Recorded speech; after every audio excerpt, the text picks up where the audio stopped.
الحمد لله رب العالمين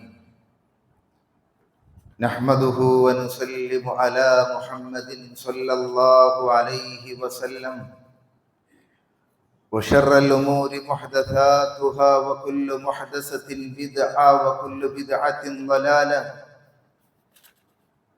يا أيها الذين آمنوا اتقوا الله حق تقاته ولا تموتن إلا وأنتم مسلمون اللهم صل على محمد وعلى آل محمد كما صليت على إبراهيم وعلى آل إبراهيم إنك حميد مجيد اللهم بارك على محمد وعلى آل محمد كما باركت على إبراهيم وعلى آل إبراهيم إنك حميد مجيد أما بعد فإن خير الحديث كتاب الله وخير الهدي هدي محمد صلى الله عليه وسلم وشر الأمور محدثاتها وكل محدثة بدعة وكل بدعة ضلالة وكل ضلالة في النار يا أيها الناس اتقوا ربكم الذي خلقكم من نفس واحدة وخلق منها زوجها وبث منهما رجالا كثيرا ونساء واتقوا الله الذي تساءلون به والأرحام إن الله كان عليكم رقيبا يا أيها الذين آمنوا اتقوا الله وقولوا قولا سديدا يصلح لكم أعمالكم ويغفر لكم ذنوبكم ومن يطع الله ورسوله فقد فاز فوزا عظيما ആദരണീയരായ സത്യവിശ്വാസികളെ വിശ്വാസിനികളെ, അല്ലാഹു സുബ്ഹാനഹു വ തആലയുടെ നിയമനിർദ്ദേശങ്ങൾ പാലിച്ചുകൊണ്ട് റബ്ബിനെ ഭയപ്പെട്ട് തഖ്വയുള്ളവരായി ജീവിക്കുവാൻ സ്വന്തത്തെ മറക്കാതെ അവസരത്തിൽ ഓർമ്മപ്പെടുത്തുകയാണ്, വസിയ്യത്ത് ചെയ്യുകയാണ്. വിശുദ്ധ ഖുർആനിലെ സൂറത്തു റഅദിലെ 17-ാമത്തെ ആയത്തിലൂടെ ഒരു ഉപമ അല്ലാഹു സുബ്ഹാനഹു വ തആല നമ്മുടെ മുമ്പിൽ അവതരിപ്പിക്കുന്നുണ്ട്. അഊദു ബില്ലാഹി മിനശ് ശൈത്വാനിർ റജീം. അൻസല മിനസ് സമാഇ മാഅൻ ഫസാലത് ഔദിയതും ബിഖദ്രിഹാ ഫഹ്തമലസ് സൈലു സബദർ റാബിയ വമിമ്മാ യൂഖിദൂന അലൈഹി النار ابتغاء هلية أو متاع زبد مثله كذلك يضرب الله الحق والباطل فأما الزبد فيذهب جفاء وأما ما ينفع الناس فيمكث في الأرض كذلك يضرب الله الأمثال. الله سبحانه وتعالى പറയാണ്, അൻസല മിനസ് സമാഇ മാഅ, ആകാശത്ത് നിന്ന് മഴ വർഷിപ്പിക്കുന്നത് പോലെയാണ്. ഫസാലത്ത് ഔദിയത്തും ബിഖദ്രിഹാ, എന്നിട്ട് ഈ താഴ്വരകൾ ആ മഴയുടെ വെള്ളവുമായി കൊണ്ട് കുത്തിയൊലിച്ച് താഴ്വരകളിലൂടെ വെള്ളം ഫഹ്തമലസ് സൈലു സബദർ റാബിയ, ശക്തമായ ഊക്കോടുകൂടി എല്ലാ ചപ്പ് ചമ്മലുകളുമായിട്ട് ചണ്ടിച്ചവറുകളുമായിട്ട് ഒന്നായിട്ട് കുത്തിയൊലിക്കുന്ന ആ മഴയോടാണ് വിശുദ്ധ ഖുർആൻ ഉപമിക്കുന്നത്. വമിമ്മാ യൂഖിദൂന അലൈഹി ഫിന്നാരി ബിത്തിആ ഹില്യത്തിൻ ഔ മതാഇൻ സബദുൻ മിസ്ല. ഇനി മറ്റൊരു ഉദാഹരണവും കൂടി അതേ ആയത്തിൽ അല്ലാഹു എടുത്തു പറയാണ്. അത് ഒരു ചട്ടാൻ ഒരു സ്വർണമൊക്കെ ഉരുക്കി അത് ആഭരണം ഉണ്ടാക്കുന്ന സന്ദർഭത്തിൽ അതിനെ നന്നായി ചൂടാക്കി കാച്ചെടുത്ത് അതിൽ നിന്ന് ഏറ്റവും നല്ല ഒരു ഹുല്യത്ത്, ആഭരണം പുറത്തെടുക്കുന്നത് പോലെ അതിന്റെ കറകളും അതിന്റെ അഴുക്കുകളും ഒക്കെ നീക്കിയിട്ട് ഏറ്റവും നല്ല ശുദ്ധമായിട്ടുള്ള സ്വർണത്തെ, ആഭരണത്തെ പുറത്തെടുക്കുന്നത് പോലെയാണ് എന്ന് മറ്റൊരു ഉദാഹരണവും അതേ ആയത്തിൽ തന്നെ വെക്കുകയാണ്.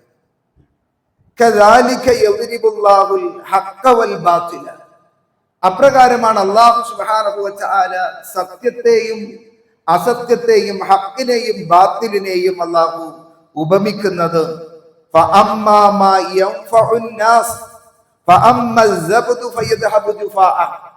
അവിടെയുള്ള നുരയും പതകളും ചണ്ടിയും ചമ്മലുകളും ഒക്കെ അതൊക്കെ തുടച്ചു നീക്കപ്പെടും. ജനങ്ങൾക്ക് ഉപകാരപ്രദമായിട്ടുള്ള ശുദ്ധമായിട്ടുള്ളത് അവിടെ ബാക്കിയാക്കുകയും ചെയ്യും. അപ്രകാരമാണ് അള്ളാഹു നിങ്ങൾക്ക് ഉപമ നൽകുന്നത്. വ്യക്തമായിട്ട് മനസ്സിലായിട്ടില്ലെങ്കിൽ ഈ പരിശുദ്ധ റമളാൻ നമ്മുടെ ജീവിതത്തിലേക്ക് കടന്നു വരുന്നതിന് ഈ ഉപമയിലൂടെ നമ്മളൊന്ന് വായിക്കുകയാണ് എങ്കിൽ, കഴിഞ്ഞ കർക്കിടക മാസത്തിലൊക്കെ ശക്തമായ മഴ പെയ്തു. ജൂൺ മാസത്തിലൊക്കെ പെയ്തിട്ടുള്ള മഴയിൽ ഒന്നായിട്ട് നദികളും തോടുകളും വയലും നമ്മുടെ പ്രദേശങ്ങളൊക്കെ മുങ്ങി നിന്ന് കലക്ക് വെള്ളങ്ങളുമായിട്ട് എല്ലാ ചണ്ടി ചമ്മലുകളുമായിട്ട് താഴ്വരകളിലൂടെ ഒഴുകുകയായിരുന്നു. പിന്നെ ആ ഒഴുക്കങ്ങോട്ട് പോയി, കലക്ക് വെള്ളങ്ങളൊക്കെ അങ്ങോട്ട് നീങ്ങിപ്പോയി.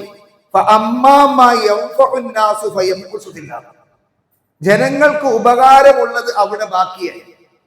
എന്നിട്ട് അതിങ്ങനെ തുടർന്നിങ്ങനെ നിൽക്കുകയാണ്.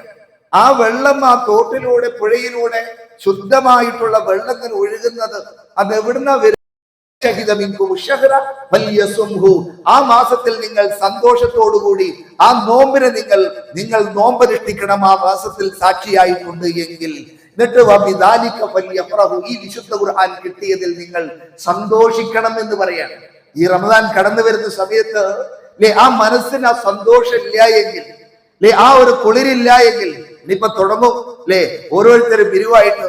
അതേപോലെ തന്നെ പട്ടിണി കിടക്കണം, നല്ല വെയിലാണ്, നല്ല ചൂടാണ്, എങ്ങനെയാ റമദാനൊക്കെ ഒപ്പിക്കുക എന്നൊക്കെ ഇങ്ങനെ ആലോചിച്ചിട്ട് ഇനിയിപ്പൊ പഠിക്കാൻ പോകാനാവില്ലല്ലോ. ഇപ്പൊ ഒക്കെ ഇങ്ങനെ ബുദ്ധിമുട്ടായിട്ട് ഇങ്ങനെ ആ റമദാനിനെ ഒരു ഇടങ്ങേറായിട്ട് കാണുന്ന ആൾക്കാരുണ്ടാവും. എന്താന്ന് വെച്ചാൽ ആ ഈമാൻ, ആ ദീനിനേക്കാൾ അള്ളാഹുവും അവന്റെ റസൂലും ഒരു ഈമാനിന്റെ ഹലാവത്തായിട്ട്, ഒരു ഈമാനിന്റെ മാധുര്യം നുകരുന്ന ആളുകളെ കുറിച്ച് റസൂലുള്ളാഹി സ്വല്ലല്ലാഹി അലൈഹി വസല്ലം പറഞ്ഞു, ഹലാവത്തിൽ ഈമാൻ, ഈമാനിന്റെ മാധുര്യമുള്ളവന് അല്ലാഹു ആയിരിക്കും, വറസൂലുഹു അഹബ്ബ ഇലൈഹി മിമ്മാ സിവാഹുമാ, മറ്റെല്ലാത്തിനേക്കാളും അവൻ ഏറ്റവും പ്രിയപ്പെട്ടത് അള്ളാഹുവും അവന്റെ റസൂലായിരിക്കും, അള്ളാഹുവിന്റെ ദീനായിരിക്കും, വിശുദ്ധ ഖുർആനായിരിക്കും, ആ പ്രവാചകന്റെ ചര്യകളായിരിക്കും അവന് ഏറ്റവും ഇഷ്ടപ്പെട്ടത്. അതുകൊണ്ട് വിശ്വാസികളെ സംബന്ധിച്ചിടത്തോളം ഏറെ സന്തോഷിക്കേണ്ടുന്ന സന്ദർഭമാണ് ഈ സന്ദർഭം എന്നുള്ളത് രണ്ടാമതായി നമ്മൾ മനസ്സിലാക്കേണ്ടതാണ്. മൂന്നാമതായിട്ട് അല്ലാഹു സുബ്ഹാനഹു വ തആല പറഞ്ഞല്ലോ, ഈ പരിശുദ്ധമായിട്ടുള്ള റമദാൻ, ഈ അനുഗ്രഹീതമായ ശഹ്റുൻ മുബാറക്കുൻ നമ്മളിലേക്ക് കടന്നു വരുന്നത് നമ്മുടെ അമലുകൾക്ക് അല്ലാഹു സുബ്ഹാനഹു വ തആല പ്രതിഫലം നൽകുന്ന, അതിന് അന അജ്സി ബി എന്നാണ്. കുല്ലു അമലി ഇബ്നു ആദം സന്തതികളുടെ എല്ലാ പ്രവർത്തനങ്ങൾക്കും ഞാനാണ് പ്രതിഫലം കൊടുക്കുന്നത്. അത് 10 ഇരട്ടിയായിക്കൊണ്ട്, അല്ലെങ്കിൽ അതിന് 700 അതിലധികവുമായിക്കൊണ്ട് ഓരോരുത്തർക്കും വ്യത്യസ്തമായിട്ട് അല്ലാഹു പ്രതിഫലം കൊടുക്കും. എന്ന ഇല്ല നോമ്പിന്റെ കാര്യം ഞാൻ എടുത്തു വെച്ചിരിക്കുകയാണ്. അത് എനിക്ക് വേണ്ടിയിട്ടാണ് നോമ്പ് വെക്കുന്നത്. കാരണം ഇങ്ങനെ ഇരിക്കുകയാണ്, നമ്മളൊക്കെ മദീനത്ത് പോയിട്ട് ഇങ്ങനെ ഇരിക്കുകയാണെങ്കിൽ, മക്കത്ത് പോയിട്ട് ഇങ്ങനെ പള്ളിയിലൊക്കെ ഇരിക്കുകയാണെങ്കിൽ എല്ലാ തിങ്കളാഴ്ചയും വ്യാഴാഴ്ചയൊക്കെ ഇങ്ങനെ അവിടെ നോമ്പുണ്ടാവും. അതില്ലേ എല്ലാവരും ഉണ്ടാവും. എല്ലാവരും ഇങ്ങനെ കുത്തിരിക്കും പാമ്പ് കൊടുക്കാൻ. നോമ്പ് ഓർക്കുന്നവരും നോമ്പുള്ളവരും ഉണ്ടാവും, ഇല്ലാത്തവരും ഉണ്ടാവും അല്ലേ? അപ്പൊ ആർക്കും അറിയില്ല ആരാണ് നോമ്പുള്ളത്, ആരാ നോമ്പില്ലാത്തത്. അപ്പൊ അതുപോലെ എന്നാൽ ഈ നോമ്പുള്ളവനെ അറിയുന്നവൻ നോമ്പില്ലാത്തത് അറിയുന്നത് ആര് മാത്രമാണ്? അള്ള മാത്രമാണ് അറിയുന്നത്. ഇക്കൂട്ടത്തിൽ നോമ്പ് ഉറപ്പിക്കുന്നവൻ അറിയില്ല, ഇക്കൂട്ടത്തിൽ നോമ്പില്ലാത്തവർ ഉദ്ധരിക്കുന്നുണ്ടോ എന്നുള്ള കാര്യം. അപ്പോ അള്ളാഹുവാണ് അറിയുന്നവൻ അവന്റെ നോമ്പിനെ കുറിച്ച്, അവന് നോമ്പുണ്ടോ ഇല്ലേ എന്നുള്ളതിനെ കുറിച്ച്. അതുകൊണ്ട് അള്ളാഹുവാണ് ഇത് എനിക്കുള്ളതാണ്, ഞാൻ അതിന് വേണ്ടി പ്രതിഫലം നൽകും.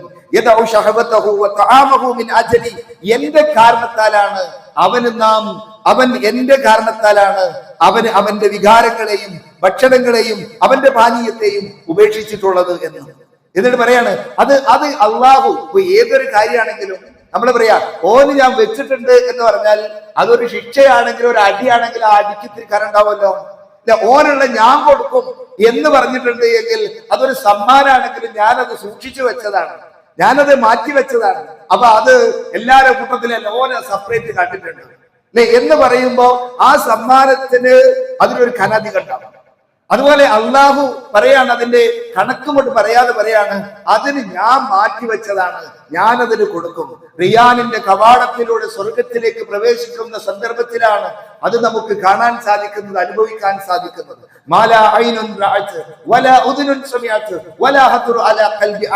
ഒരാളുടെ മനസ്സിലേക്കും ഭാവനയിലേക്കും ഇമാജിനേഷനിലേക്കും കൊണ്ടുവരാൻ സാധിക്കാത്ത, ഒരാളുടെ കണ്ണിനും ഇതുവരെ കണ്ടിട്ടില്ലാത്ത, കാതുകൾക്ക് കേട്ടിട്ടില്ലാത്ത, പറയുവാൻ സാധിക്കാത്ത രൂപത്തിലുള്ളതാണ് സ്വർഗം മൊത്തം.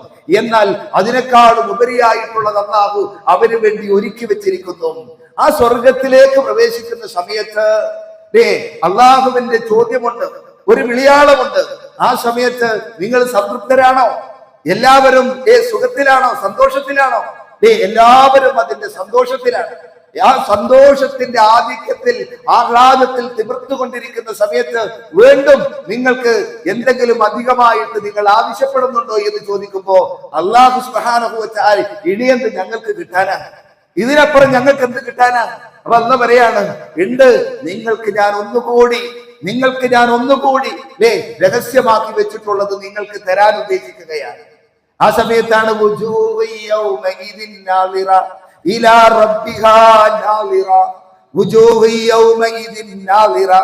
അള്ളാഹുവിലേക്ക്, റബ്ബിന്റെ ആ മറ നീക്കിക്കൊണ്ട്, പ്രകാശത്തിന്റെ മറ നീക്കിക്കൊണ്ട് അല്ലാഹു സുബ്ഹാനഹു വ തആലയെ കാണുക എന്നുള്ള ഏറ്റവും വലിയ റസൂലുള്ളാഹി സ്വല്ലല്ലാഹു അലൈഹി വസല്ലമ നമ്മെ പഠിപ്പിച്ചിട്ടുള്ള ആ കാര്യം, ഏറ്റവും വലിയ അനുഗ്രഹമാകുന്ന റബ്ബ് സുബ്ഹാനഹു വ തആലയെ കാണുക എന്നുള്ളത്, അവന്റെ തിരുവചനങ്ങളിലൂടെ അത് ദർശിക്കുവാൻ സാധിക്കുക എന്നുള്ളത്, അതാണ് എല്ലാത്തിനേക്കാളും ഏറ്റവും ശ്രേഷ്ഠമായിട്ടുള്ളത് എന്ന് നമുക്ക് കൃത്യമായിട്ട് മനസ്സിലാക്കേണ്ടുന്ന കാര്യമാണ്. അല്ലാഹു സുബ്ഹാനഹു വ തആലയെ കാണുക. അത് ഈ നോമ്പുകാരനെ കുറിച്ച് പറഞ്ഞു,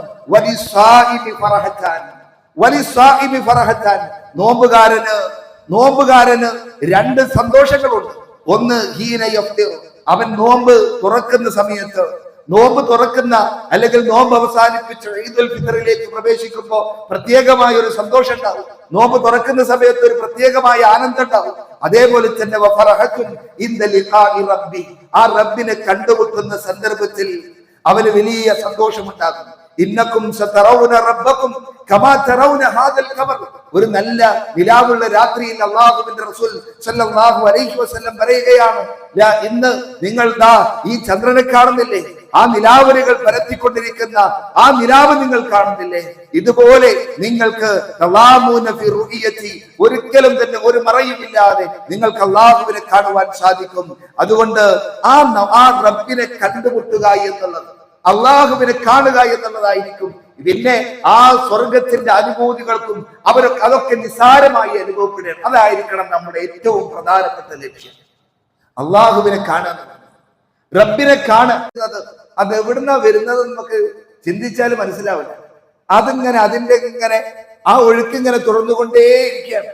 ഇത്രയും ധ്യാനം വെള്ളങ്ങളായിരിക്കും ഇങ്ങനെ ആ നദിയിലൂടെ, പുഴയിലൂടെ കടന്ന് ആ കടലിലേക്ക് ചേർന്നുകൊണ്ടിരിക്കുന്നത്. അതിങ്ങനെ തെളിഞ്ഞ വെള്ളമാണ്, എല്ലാവർക്കും ഉപകാരപ്പെട്ടിട്ടുള്ള വെള്ളം. ഇനി അത് ഇപ്പൊ കുംഭമീനം മാസമായി നിൽക്കുന്ന ഈ സമയത്ത് ആ വെള്ളവും കൂടി ഇപ്പൊ വറ്റിയിട്ട് ഇനി മാന്തി നോക്കണം. കുട്ടികളൊക്കെ ഇപ്പോഴൊക്കെ പണ്ട് ആ തോട്ടിലൊക്കെ ഇങ്ങനെ കുഴിച്ചൊക്കെ ഉണ്ട്, അപ്പൊ ഇങ്ങനെ നല്ല വെള്ളം കാണും. അപ്പൊ ആ വെള്ളവും കൂടി ഇങ്ങനെ വറ്റി നിൽക്കുന്ന സമയമാണ് ഇതാ വീണ്ടും ഒരു പരിശുദ്ധ റമദാൻ നമ്മളിലേക്ക് കടന്നു വരികയാണ്. ഇതൊരു ഈമാനിന്റെ ഉപമയായിട്ട്, ഹക്കും ബാത്തിലും വേർതിരിക്കുന്ന ഒരു ഉപമയായിട്ടാണ് വിശുദ്ധ ഖുർആൻ നമുക്ക് മുമ്പിൽ അവതരിപ്പിക്കുന്നത്.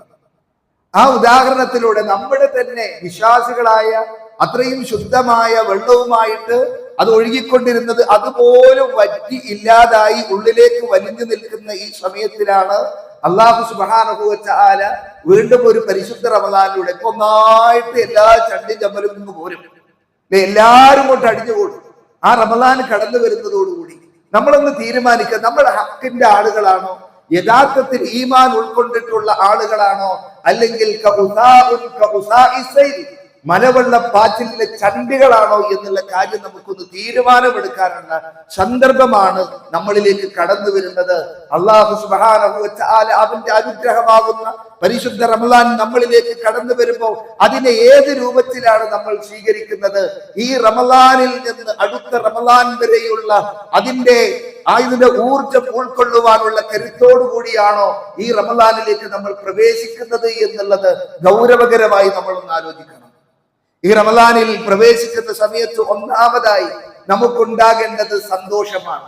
വിശുദ്ധ ഖുർആൻ പറഞ്ഞു, സൂറത്ത് യൂനിസിലൂടെ അല്ലാഹു പറയാണ്, യാ അയ്യുഹന്നാസ്, ഏ മനുഷ്യരെ, ഖദ് ജാഅതുകും മൗഇദതും മിർ റബ്ബികും, ഏ മനുഷ്യരെ നിങ്ങൾക്ക് വന്നിരിക്കുന്നു, ഖദ് ജാഅതുകും മൗഇദതും മിർ റബ്ബികും വശിഫാഉൻ ലിമാ ഫിസ് സുദൂർ, നിങ്ങളുടെ ഹൃദയത്തിലുള്ളതിനുള്ള എല്ലാ രോഗങ്ങൾക്കുമുള്ള ശമനമായി കൊണ്ട്, വഹുദൻ വറഹ്മത്തുൽ ലിൽ മുഅ്മിനീൻ, വിശ്വാസികൾക്ക് കാരുണ്യമായി, ലോകർക്ക് മാനവർക്ക് വഴികാട്ടിയായി കൊണ്ട്, മാർഗദർശനമായി കൊണ്ട്, ഇതാ നിങ്ങൾക്ക് അള്ളാഹുവിന്റെ അടുക്കൽ നിന്നുള്ള സതുപദേശം നിങ്ങൾക്ക് വന്നിരിക്കുന്നു. ഖുൽ ബിഫളില്ലാഹി വബിറഹ്മതിഹി ഫദാലിക ഫൽയഫറഹു ഹുവ ഖൈറും മിമ്മാ യജ്മഊൻ. ഖുൽ, നീ പറയുക, ബിഫളില്ലാഹി, ഇത് അള്ളാഹുവിന്റെ ഔദാര്യം കൊണ്ടാണ്, അവന്റെ അനുഗ്രഹം കൊണ്ടാണ്, ബിറഹ്മതി, അവന്റെ കാരുണ്യം കൊണ്ടാണ്, വബിദാലിക ഫൽയഫറഹു, അതുകൊണ്ട് നിങ്ങൾ സന്തോഷിക്കുക, നിങ്ങൾ സന്തോഷിക്കുക, ഹുവ ഖൈറും മിമ്മാ യജ്മഊൻ, നിങ്ങളൊക്കെ സമ്പാദിക്കുന്നതിനേക്കാൾ ഒരുമിച്ച് കൂട്ടുന്നതിനേക്കാളും ഒക്കെ ഏറ്റവും ശ്രേഷ്ഠകരമായിട്ടുള്ളതാകുന്നു അത്. ഖുൽ അറഅയ്തും മാ അൻസലല്ലാഹു ലക്കും മിൻ റിസ്ഖിൻ ഫജഅൽതും മിൻഹു ഹറാമൻ വഹലാലൻ ഖുൽ അല്ലാഹു അദ്ന ലക്കും അം അലല്ലാഹി യഫ്തറൂൻ. പറയാണ്, അല്ലാഹു നിങ്ങൾക്ക് അവന്റെ റിസ്ഖിൽ നിന്ന് നിങ്ങൾക്ക് ഹലാലുകളും ഹറാമുകളും അള്ളാഹു നിങ്ങൾക്ക് നിശ്ചയിച്ചു തന്നിട്ടുണ്ട്. അള്ളാഹുവിന്റെ ആ ഉപജീവനത്തിൽ നിന്ന് നിങ്ങൾ തേടുന്ന സന്ദർഭത്തിൽ ആ ഹലാല് ഹറാമുകൾ നിങ്ങൾ ശ്രദ്ധിക്കണം. നിങ്ങളൊക്കെ സമ്പാദിച്ചു കൊണ്ടിരിക്കുന്നതിനേക്കാളും ഒക്കെ ഏറ്റവും ശ്രേഷ്ഠമായിട്ടുള്ളതാണ് നിങ്ങൾക്ക് വന്നെത്തിയിട്ടുള്ളത് എന്നിട്ട് പറയുന്ന കാര്യം, ഇതുകൊണ്ട് നിങ്ങൾ സന്തോഷിക്കുക. ഈ വിശുദ്ധ ഖുർആൻ നമ്മളിലേക്ക് അവതീർണമായിട്ടുള്ള ഈ പരിശുദ്ധ റമളാൻ, ആ ഖുർആനിന്റെ അവതീർണം രണ്ട് രൂപത്തിലാണ്. ആ വിശുദ്ധ ഖുർആൻ അവതരിച്ചിട്ടുള്ളത് ഷഹ്റു റമളാനല്ലദീ ഉൻസില ഫീഹിൽ ഖുർആൻ. ആ ഖുർആൻ നമുക്കറിയാം, പ്രവാചകൻ സല്ലല്ലാഹു അലൈഹി വസല്ലമക്ക് ആ ഇറാ ഗുഹയിൽ നിന്ന് ആരംഭിച്ചിട്ടുള്ള ആ ഇഖ്റഇന്റെ ശബ്ദം മുതൽ അൽയൗമ അക്മൽതു ലക്കും ദീനക്കും വഅത്മംതു അലൈക്കും നിഅമതി വറദീതു ലക്കുമുൽ ഇസ്ലാമ ദീന എന്നുള്ള ആയത്തുകൾ വരെ 23 വർഷക്കാലം കൊണ്ടാണ് വിശുദ്ധ ഖുർആൻ അവതരിച്ചത് എന്നുള്ളത് നമുക്കറിയാവുന്ന കാര്യമാണ്. പിന്നെ ഈ ഷഹ്റു റമളാനിലാണ് വിശുദ്ധ ഖുർആൻ അവതരിച്ചത് എന്ന് പറയുന്നതിന്റെ അർത്ഥം എന്താണ്, പൊരുൾ എന്താണ്, നാം അതിനെ കുറിച്ച് മനസ്സിലാക്കിയിട്ടുണ്ടോ? ഒന്ന്, വിശുദ്ധ ഖുർആനിന്റെ ആ അവതരണത്തിന്റെ ആരംഭം കുറിച്ചിട്ടുള്ളത് ജിബ്രീൽ അലൈഹിസ്സലാം നബി സല്ലല്ലാഹു അലൈഹി വസല്ലമക്ക് ആ വിശുദ്ധ ഖുർആനിലെ സൂറത്തു അലഖിലെ ആദ്യ 5 വചനങ്ങൾ ആ ഇറാ ഗുഹയിൽ വെച്ചുകൊണ്ട് പാരായണം ചെയ്ത് ഓതിക്കൊടുത്തിട്ടുള്ളത് അത് റമളാനിലാണ് എന്നതാണ് അതിന്റെ ഒരാശയം. രണ്ടാമത്തത്, വിശുദ്ധ ഖുർആനിന്റെ അവതരണം എല്ലാം ബൽ ഹുവ ഖുർആനുൻ മജീദ് ഫീ ലൗഹിൻ മഹ്ഫൂദ്, അല്ലാഹുവിന്റെ ലൗഹിൽ മഹ്ഫൂദിൽ എല്ലാ കാര്യങ്ങളും രേഖപ്പെടുത്തുന്ന അവന്റെ അടുക്കലുള്ള ലൗഹുൽ മഹ്ഫൂദിൽ അതിൽ പെട്ടിട്ടുള്ള ഒരു ഭാഗമാണ്, അതിന്റെ ഒരു ഭാഗമാണ് വിശുദ്ധ ഖുർആൻ. ആ വിശുദ്ധ ഖുർആൻ അത് 7 ആകാശത്ത് നിന്ന് ഓരോ ആകാശങ്ങളിലും ഓരോ ഭവനങ്ങളുണ്ട്. അതിൽ ബൈത്തുൽ മഅമൂർ, മലായിക്കത്തുകളുടെ സാന്നിധ്യം കൊണ്ട് ഒരു ദിവസം അതിന്റെ കവാടത്തിലേക്ക് 70,000 മലക്കുകൾ പ്രവേശിച്ചിട്ടുണ്ട് എങ്കിൽ അവർ തിരിച്ചു വരികയില്ല. അങ്ങനെ അതിലേക്ക് കയറിക്കൊണ്ടിരിക്കുന്ന മലായിക്കത്തുകളുടെ ആ പാദസ്പർശങ്ങളാൽ അനുഗ്രഹീതമായിട്ടുള്ള ബൈത്തുൽ മഅമൂർ, ആ 7 ആകാശങ്ങൾക്കപ്പുറത്തുള്ള ആ ഭവനത്തിൽ നിന്ന് ഈ 1-ാം ആകാശത്തുള്ള ബൈത്തുൽ ഇസ്സയിലേക്ക് റസൂലുള്ളാഹി സ്വല്ലല്ലാഹു അലൈഹി വസല്ലം പറയുന്നുണ്ട്, ആ ബൈത്തുൽ മഅമൂർ അവിടെ നിന്ന് താഴോട്ട് പതിക്കുകയാണ് എങ്കിൽ അത് ഭൂമിയിലെ കഅബയിലായിരിക്കും പതിക്കുക എന്ന്.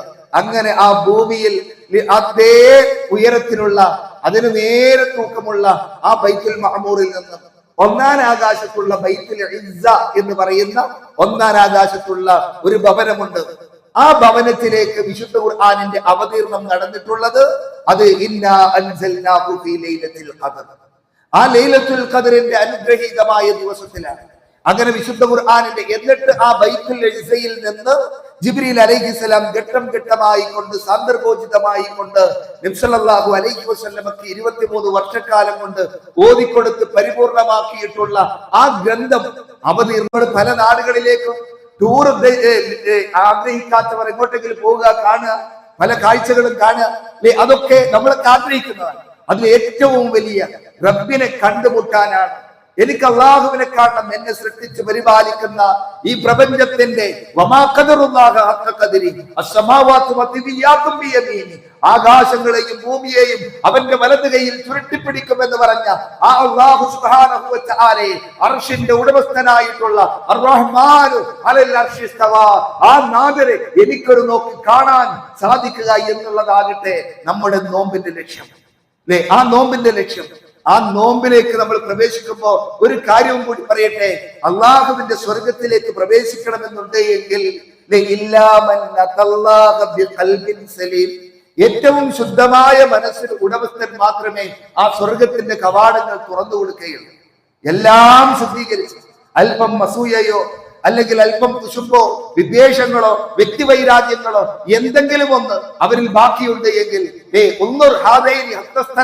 നീ നോക്ക് അവരിലേക്ക്, അവർ രണ്ടുപേരും അവർ യോജിച്ചിട്ടുണ്ടോ, നന്നായിട്ടുണ്ടോ എന്ന് അവരുടെ അമലുകൾ അള്ളാഹുവിന്റെ അടുത്തേക്ക് ഉയർത്തണമെന്നുണ്ട് എങ്കിൽ ശിർക്ക് നമ്മുടെ ജീവിതത്തിൽ ഉണ്ടാകരുത്. ഇതൊക്കെ നമ്മുടെ അമലുകൾ തടയപ്പെടുവാനുള്ള കാരണങ്ങളാണ്. അതേപോലെ ഹറാമുകൾ നമ്മുടെ ജീവിതത്തിൽ ഉണ്ടാവുക എന്നുള്ളത് അതൊക്കെ അല്ലാഹു സുബ്ഹാനഹു വ തആല നമ്മുടെ പാപങ്ങൾക്ക് അത് പുറത്തു കൊടുക്കാൻ അത് വിസമ്മതിക്കുന്ന കാര്യങ്ങളാണ്. അതുകൊണ്ട് ഇത്തരം എല്ലാ ശിർക്കിൽ നിന്ന്, കുഫറിൽ നിന്ന്, അതേപോലെ തന്നെയുള്ള മാനസികമായിട്ടുള്ള എല്ലാ രോഗങ്ങളിൽ നിന്നും ആ ഹൃദയത്തെ ശുദ്ധീകരിച്ചുകൊണ്ടായിരിക്കണം നമ്മൾ ആ വ്രതാനുഷ്ഠാനത്തിലേക്ക്, ഈ പരിശുദ്ധമായ റമളാനിലേക്ക് നമ്മൾ പ്രവേശിക്കേണ്ടത്. ഒരൊറ്റ ഹദീസും അതിലൊറ്റ വിഷയവും മാത്രം എടുത്ത് ഒന്ന് ശ്രദ്ധയിൽപ്പെടുത്തുകയാണ്. വറമളാനു ഇലാ റമളാൻ കഫാറത്തുൻ ലിമാ ബൈനഹുന്ന ഇദാ ജിതനബത്തിൽ കബായിർ. ഒരു റമളാൻ മുതൽ അടുത്ത റമളാൻ മുതൽ എല്ലാ പാപങ്ങൾക്കുമുള്ള പരിഹാരമാണ്. ഇദജിതനബത്തിൽ കബായിർ, കബായിറുകളായിട്ടുള്ള മഹാപാപങ്ങളെ നിങ്ങൾ വെടിയുകയാണ് എങ്കിൽ, മഹാപാപങ്ങൾ അശ്ർകു ബില്ലാഹ്, അസ്ഹർ, ഖത്ലുൻ നഫ്സില്ലതി ഹറമല്ലാഹു ഇല്ലാ ബിൽ ഹഖ്, ആളുകളെ വധിക്കുക, അതുപോലെ തന്നെയുള്ള ഓരോ കാര്യങ്ങൾ, യുദ്ധക്കളത്തിൽ നിന്ന് പിന്തിരിഞ്ഞോടുക, സമ്പത്ത് അന്യായമായി കൊണ്ട് അനാഥ കുട്ടികളുടെ മുതലുകൾ ഭക്ഷിക്കുക, ഇങ്ങനെ അനാവശ്യമായിട്ട് പതിവ്രതകളെ കുറിച്ച് അപവാദം പറയുക, ഇതൊക്കെ സബഉൽ മൂബിഖാത്തിൽ അല്ലാഹുവിന്റെ റസൂൽ എണ്ണിയ കൂട്ടത്തിൽ നമ്മുടെ ജീവിതവും ഒക്കെ ആയിട്ട് സ്പർശിക്കുന്ന ഏറ്റവും ഗൗരവകരമായ ഒരു കാര്യത്തെ കുറിച്ച് അല്ലാഹുവിന്റെ റസൂൽ സല്ലല്ലാഹു അലൈഹി വസല്ലം പറയുന്നു, അതിന്റെ ഉപാറ് പുരളാത്ത ഒരു കരങ്ങളും ഈ അന്ത്യദിനമാകുന്ന സമയത്ത് ഉണ്ടാവുകയില്ല, അതിന്റെ പൊടി പുരളാത്ത കരങ്ങൾ ഉണ്ടാവുകയില്ല. എല്ലാവരും അത് സ്പർശിച്ചു കൊണ്ടിരിക്കുന്നവരാണ്. അതിന്റെ ഏറ്റവും നിസാരമായിട്ടുള്ളത് അത് തന്റെ ഉമ്മയെ വ്യഭിചരിക്കുന്നതിന് തുല്യമാണ് എന്നും റസൂലുള്ളാഹി സ്വല്ലല്ലാഹു അലൈഹി വസല്ലം, അത് അതിന്റെ ഒരംശത്തിൽ ആരെങ്കിലും ഇടപെടുകയാണ് എങ്കിൽ അവൻ 36 തവണ അവൻ വ്യഭിചരിച്ചതിന് തുല്യമാണ് എന്ന് അള്ളാഹുവിന്റെ പ്രവാചകർ പറഞ്ഞിട്ടുള്ള ആ പലിശയെ കുറിച്ച് നമ്മൾ എത്രമാത്രം അതിൽ നിന്ന് മുക്തരാണ് എന്ന് നമ്മളൊന്ന് ആലോചിക്കേണ്ടതുണ്ട്. ഇദജിതനബത്തിൽ കബായിർ എന്ന് പറയുമ്പോ നമ്മുടെ കമലുകൾ, നമ്മൾ ചെയ്യുന്ന ദാനധർമ്മങ്ങൾ, നമ്മൾ ചെയ്യുന്ന കർമ്മങ്ങൾ. ഇന്നലെ ഒരാൾ ചോദിക്കുകയാണ്, ഇയാൾക്ക് പലിശയുടെ ലോണുമായി ബന്ധപ്പെട്ടുകൊണ്ടുള്ള ധാരാളം കടങ്ങളുണ്ട്, ഇയാളെടുത്ത് നമുക്ക് പള്ളിയിലേക്ക് പൈസ വാങ്ങാൻ പറ്റുമോ? ലോണുള്ള ഒരു മനുഷ്യനാണ്, അയാൾ ലോൺ എടുത്തിട്ടുള്ള കടമുണ്ട്, ഈ കട എടുത്ത ആൾക്ക് നോമ്പർപ്പിക്കാൻ പറ്റുമോ? പള്ളിയിലേക്ക് പൈസ വിശ്വസിക്കാൻ പറ്റുമോ? കാരണം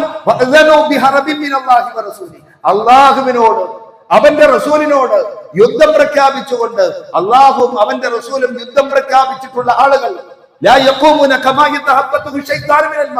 നേരെ നിൽക്കാൻ സാധിക്കില്ല, പൈശാചിക ബാധ ഏറ്റവരെ പോലെ അവൻ മറഞ്ഞു വീണുകൊണ്ടിരിക്കും എന്ന്, അവർ നരകത്തിൽ ശാശ്വതമാണ് എന്ന് റസൂലുള്ളാഹി സ്വല്ലല്ലാഹു അലൈഹി വസല്ലമ മിഅ്റാജിന്റെ രാവിൽ കണ്ടിട്ടുള്ള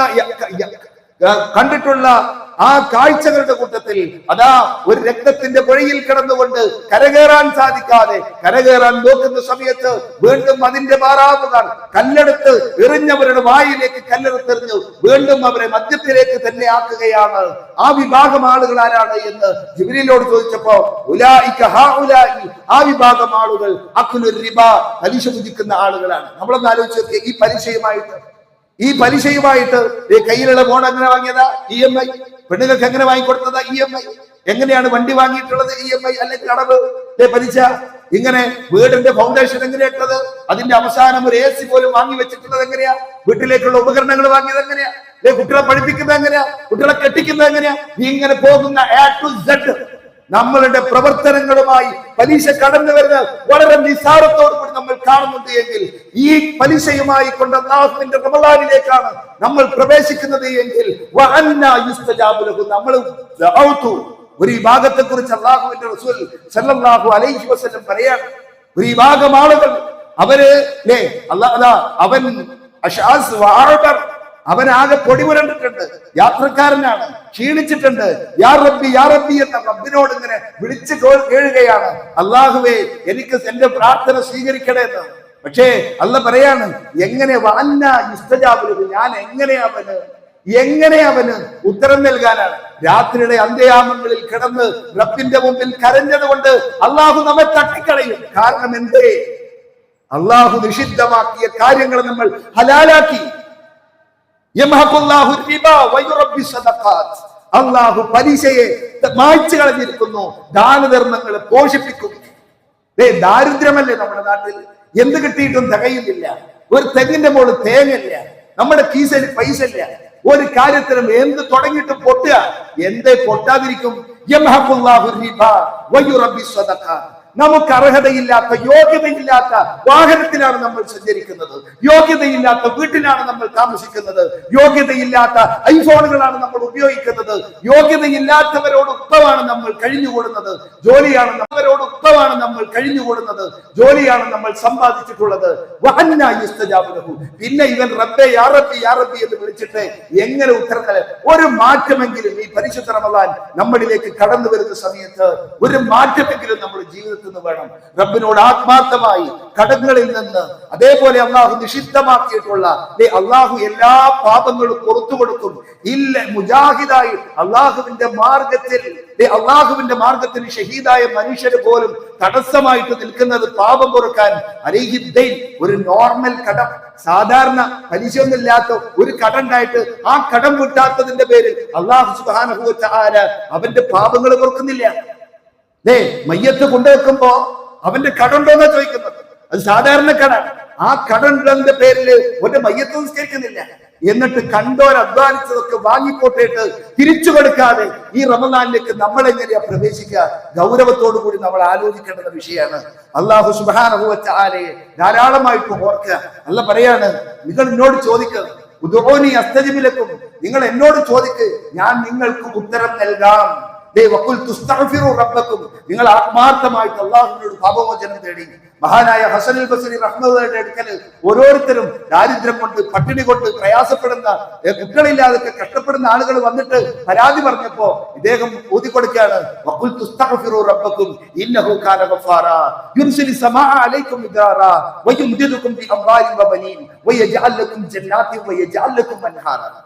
സാമ്പത്തികമായിട്ട് ബുദ്ധിമുട്ടുണ്ടോ?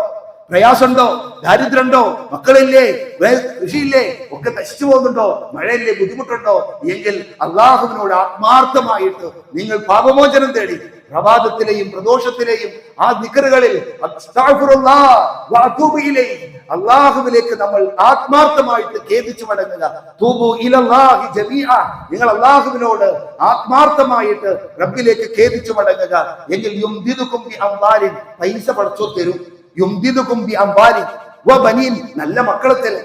വയജഅലകും ജന്നാതി വയജഅലകും അൻഹാറ, നിങ്ങൾക്ക് അള്ളാഹു നല്ല തോട്ടങ്ങളും സമൃദ്ധിയും ഒക്കെ തരും. മാലക്കും ലാ തർജൂന ലില്ലാഹി വഖാറ, പക്ഷെ നമ്മൾ പടച്ചോന് യാതൊരു വിലയും കാണുന്നില്ല. പടച്ചോന് യാതൊരു വിലയും കാണുന്നില്ല. തിരക്കാണ്, പ്രാർത്ഥിച്ചിട്ട് ഉത്തരം കിട്ടില്ല പറയാണ്. ഒന്നിനും സമയമല്ല മക്കൾ. അള്ളാഹുവിലേക്ക് ഖേദിച്ചു മടങ്ങുക. അള്ളാഹു അനുഗ്രഹിക്കുമാറാവട്ടെ.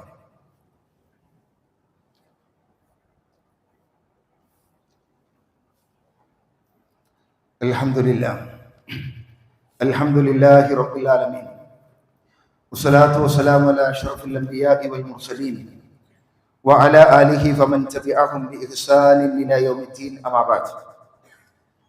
ഉസീകും ഇയ്യായ ബിത്തഖ്വല്ലാഹ്, അല്ലാഹുവെ സൂക്ഷിക്കണമേ എന്ന് സ്വന്തത്തെ മറക്കാതെ അവസരത്തിൽ ഓർമ്മപ്പെടുത്തുകയാണ്, വസിയത്ത് ചെയ്യുകയാണ്. ഏത് റമദാനായാലും ശവ്വാലും നോമ്പും പെരുന്നാളും ഒക്കെ കടന്നു പോകുമ്പോൾ അങ്ങാടികളിലും ഗ്രൂപ്പുകളിലും വാട്സപ്പുകളിലും സോഷ്യൽ മീഡിയകളിലും ഒക്കെ സജീവമായ ചർച്ചയും തർക്കങ്ങളും വിതർക്കങ്ങളും ഒക്കെയുള്ള ഒരു വിഷയം തന്നെയാണ് മാസപ്പിറവിയുമായി ബന്ധപ്പെട്ടു. 2-3 തരത്തിലുള്ള നിലപാടുകളാണ് ഈ വിഷയത്തിൽ സമൂഹത്തിൽ നമുക്ക് കാണാൻ സാധിക്കുന്നത്. വിശ്വാസികളെ സംബന്ധിച്ചിടത്തോളം ഈ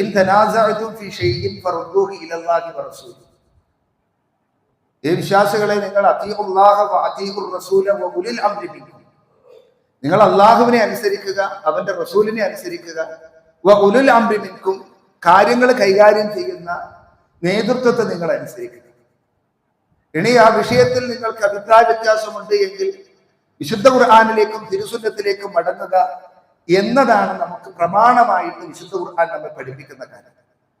അവിടെ വിശുദ്ധ ഖുർആനും തിരുസുന്നത്തും പഠിപ്പിച്ച രൂപത്തിൽ അവിടെ നിൽക്കുകയാണ് നമുക്ക് ഏറ്റവും ഗുണകരമായിട്ടുള്ളത്. ഇവിടെ പ്രശ്നം കടന്നു വരുന്നത് എപ്പോഴാന്ന് വെച്ചാൽ അവിടെ ബുദ്ധിക്ക്, അത് നമ്മുടെ കണക്കുകൾക്ക് ബുദ്ധിക്ക് ഒക്കെ പ്രാധാന്യം നൽകുകയും അത് അങ്ങനെയല്ലേ ഇങ്ങനെയല്ലേ അവിടെ ഉണ്ടാകും എന്നൊക്കെയുള്ള നിഗമനത്തിന്റെ പേരിൽ ഈ രൂപത്തിലുള്ള ഈ പുകഞ്ഞ കൊള്ളികൾ ഇങ്ങനെ വന്നിട്ട് വസ്വാസുകൾ ഉണ്ടാക്കുന്ന സമയത്താണ് ഇത് ഇത്രയും കാലങ്ങളായിട്ട് വലിയ പ്രശ്നങ്ങളൊന്നുമില്ലാതെ സോമോലി റൊഹിയത്തിഹി വഫ്തുറുലി റൊഹിയത്തിഹി, നിങ്ങൾ മാസം കണ്ടിട്ടുണ്ട് എങ്കിൽ അല്ലാഹുവിന്റെ റസൂൽ സല്ലല്ലാഹു അലൈഹി വസല്ലം പറഞ്ഞു, നിങ്ങൾ മാസം ആ ഹിലാലിനെ നിങ്ങൾ കാണുകയാണ് എങ്കിൽ സോമോ ലി റൊഹിയത്തിഹി, അത് നിങ്ങൾ കണ്ടാൽ നോമ്പരട്ടിക്കുക.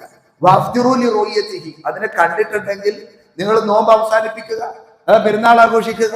വൈൻ ഒമി അലയിക്കും, ഇനി അത് നിങ്ങൾക്ക് മറഞ്ഞു പോയാൽ, മേഘം കൊണ്ടോ മറ്റു കാരണത്താലോ നിങ്ങൾക്ക് മറഞ്ഞു പോവുകയാണെങ്കിൽ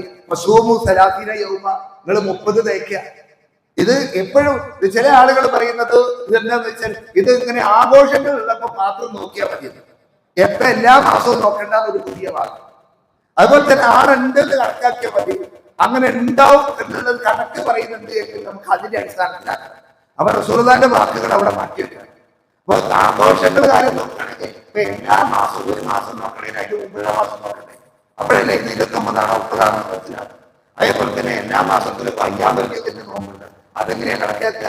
അതേപോലെ തന്നെ ഓരോ മാസത്തിലും പ്രത്യേകമായിട്ടുള്ള വാർത്തയുടെ നോമ്പ് വരും, അതേപോലെ തന്നെ അഷുറാന്റെ നോമ്പ് വരും, ഇതേപോലെ വ്യത്യസ്തങ്ങളായിട്ടുള്ള നോമ്പുകളും കാര്യങ്ങളൊക്കെ വരും. അപ്പൊ എല്ലാ മാസവും നോക്കുന്ന സമയത്താണ് കണക്ക് കൃത്യമായിട്ട് കിട്ടുക. അപ്പൊ ഈ വിശുദ്ധ പ്രാമാണികമായി കൊണ്ട് എന്താണോ പൂർവികരായിട്ട് ചെയ്തു വന്നിട്ടുള്ളത് ആ മാർഗം സ്വീകരിക്കുകയാണ് വേണ്ടത്. അതേപോലെ തന്നെ ചില ആളുകൾ ഇവിടെ നോക്കേണ്ടതില്ല, മക്കത്ത് കണ്ടാൽ മതി, എന്നാ മുക്കത്തും എടുക്കുക എന്നുള്ള നിലപാട് സ്വീകരിക്കുന്നവർ നാടൻ സ്കരിക്കുമ്പോൾ ഇവിടെ സ്കരിക്കാനാവും, അതാവില്ല. അപ്പൊ ഏതായിരുന്നാലും ഇവിടെ പുതിയ ഇപ്പൊ പണ്ടൊക്കെ ഒരു ഹജ്ജിനങ്ങ് പോയിട്ടുണ്ടെങ്കിൽ തിരിച്ചു വരുമ്പം കാണില്ലേ അല്ലെ? അന്നത്തെ കാലത്ത് നോമ്പനുഷ്ഠിച്ചിട്ടുണ്ട്, റമദാനിലുണ്ട്, എല്ലാ കാര്യവും ചെയ്തിട്ടുണ്ട്. അപ്പൊ ഈ ഹിലാലിനെ കാണുക എന്നുള്ളതാണ് വിശുദ്ധ ഖുർആൻ കൊണ്ടും തിരുസുന്നത്ത് കൊണ്ടും അല്ലാഹു സുബ്ഹാനഹു വ തആല നമുക്ക് പഠിപ്പിച്ചിട്ടുള്ള ലോകം മുഴുവൻ അംഗീകരിക്കാവുന്ന ഒരു ആശയം. അപ്പോ അവിടെ അതിലാണ് നമ്മൾ നിലകൊള്ളേണ്ടത്. അത് കൈകാര്യം ചെയ്യുന്ന ഉലുൽ അസ്മിനെ ആണ് ആ വിഷയത്തിൽ ഈ വിവരമില്ലാത്ത ആളുകളെ സംബന്ധിച്ചിടത്തോളം ഈ ജാഹിലികളായിട്ടുള്ള ആളുകൾ എന്തെങ്കിലുമൊക്കെ പറയുന്നതിൽ നിന്ന് നമ്മൾ വിട്ടു നിൽക്കുക. അതേപോലെ തന്നെ നിനക്ക് അറിവില്ലാത്ത കാര്യങ്ങളെ കുറിച്ച് നീ സംസാരിക്കാൻ നിൽക്കരുത്. അറിവില്ലാത്ത കാര്യങ്ങളെ കുറിച്ച് അറിയാത്ത കാര്യങ്ങള് അതിനൊക്കെ ഓരോന്നിനും ഓരോ അഖിലുകാരുണ്ട്, അഖിലദ്ദിക്കറുണ്ട്, അവരോട് ചോദിക്കുക.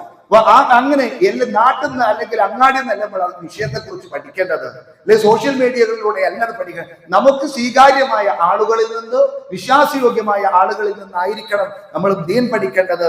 അപ്പോ ആ വിഷയകമായി കൊണ്ട് ഇപ്പൊ ഇന്ന് പിന്നെ കണക്ക് കഴിഞ്ഞ ഇത് നോക്കുന്ന സമയത്ത് ഇന്നിപ്പോ ഇത് 28 ആയിട്ടുള്ളൂ, ശബാൻ 28. അപ്പൊ നാളെയാണ് കാണാനുള്ള സാധ്യത ഉള്ളത്, നോക്കേണ്ട ദിവസം നാളെയാണ്. അപ്പൊ നാളെ കാണുകയാണെങ്കിൽ 1 മണിക്കൂറോളം സമയം അവിടെ ഉണ്ട്, അതുകൊണ്ട് കാണാനുള്ള സാധ്യത ഉണ്ട്. അങ്ങനെയാണെങ്കിൽ ഞായറാഴ്ച നോമ്പായിരിക്കും. അതല്ല നാളെ ഇപ്പൊ എന്തെങ്കിലും കാരണത്താൽ കണ്ടില്ല എന്ന് വിചാരിക്കുക, അങ്ങനെയാണെങ്കിൽ തിങ്കളാഴ്ച ആയിരിക്കും. അല്ലാഹു സുബ്ഹാനഹു വ തആല എല്ലാവർക്കും ഒരുമിച്ച് നോമ്പും പെരുന്നാളും കാര്യങ്ങളൊക്കെ ഉണ്ടാകാനുള്ള തൗഫീഖ് നൽകി അനുഗ്രഹിക്കുമാറാവട്ടെ.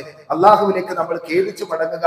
അള്ളാഹു സുബ്ഹാനഹു വ തആലയിൽ ധാരാളമായിട്ട് ഇബാദത്തുകൾ ചെയ്ത് നമസ്കാരങ്ങളും ജമാഅത്ത് നമസ്കാരങ്ങളും ദിക്റുകളും പ്രഭാതത്തിലും പ്രദോഷത്തിലും ഒക്കെയുള്ള പ്രാർത്ഥനകളും ഒക്കെ നിർവഹിച്ചുകൊണ്ട് വിശുദ്ധ ഖുർആൻ നന്നായി പാരായണം ചെയ്ത് മുന്നേറുന്ന വിശ്വാസികളുടെ കൂട്ടത്തിൽ നമ്മെ ഉൾപ്പെടുത്തി അനുഗ്രഹിക്കുമാറാവട്ടെ. اللهم اعز الاسلام والمسلمين واذل الشرك والمشركين. اللهم احينا بالكتاب والسنه ومتنا مع الايمان والتوبه. ربنا اصرف عنا عذاب جهنم إن عذابها كان غراما إنها ساءت مستقرا ومقاما. اللهم يا مقلب القلوب ثبت قلوبنا على دينك. ربنا اصرف عنا عذاب جهنم إن عذابها كان غراما. اللهم اغفر لنا ذنوبنا يا رب العالمين. اللهم اعز الاسلام والمسلمين واذل الشرك والمشركين. اللهم اغفر للمؤمنين والمؤمنات والمسلمين والمسلمات والاحياء منكم والاموات انك مجيب دعوات يا قاضي الحاجات. ربنا آتنا في الدنيا حسنة وفي الآخرة حسنة وقنا عذاب النار. صلى الله على نبينا محمد.